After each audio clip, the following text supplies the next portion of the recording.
भी कभी इसे जीत नहीं सकता। वो एक बार फिर खरगोश को एक नई रेस के लिए चैलेंज करता है और फिर इस बार वो रेस का रूट अपने मुताबिक रखने को कहता है। खरगोश तैयार हो जाता है। रेस शुरू होती है। खरगोश तेजी से तय स्थान की ओर भागता है, पर उस रास्ते में एक तेज धार नदी बह रही होती है। बेचारे खरगोश को वहीं रुकना पड़ता है। कछुआ धीरे धीरे चलता है। वह वहां पहुंच जाता है, आराम से नदी पार करता है और लक्ष्य तक पहुंचकर रेस जीत जाता है। पहले अपनी स्ट्रेंथ्स को जानो और उसके मुताबिक काम करो, जीत जरूर मिलेगी। अगर आप एक अच्छे वक्ता हैं तो आपको आगे बढ़कर ऐसे अवसरों को लेना चाहिए जहां पब्लिक स्पीकिंग का मौका मिले। ऐसा करके आप अपनी ऑर्गेनाइजेशन में तेजी से ग्रो कर सकते हैं।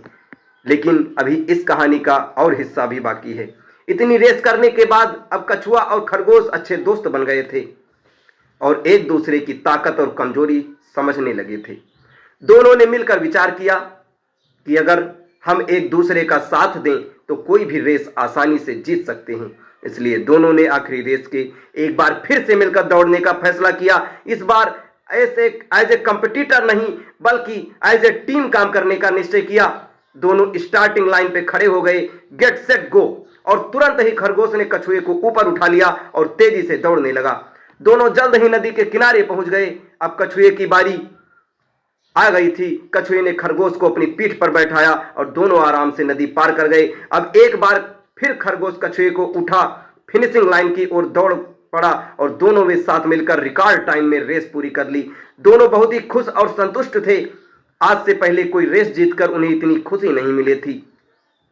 हमेशा टीम वर्क व्यक्तिगत प्रदर्शन से बेहतर होता है। इंडिविजुअली चाहे आप जितने बड़े परफॉर्मर हों, लेकिन अकेले दम पर हर मैच नहीं जिता सकते। अगर लगातार जीतना है तो आपको टीम में काम करना सीखना होगा। आपको अपनी काबिलियत के अलावा दूसरों की ताकत को भी समझना होगा और जब जैसी सिचुएशन हो उसके हिसाब से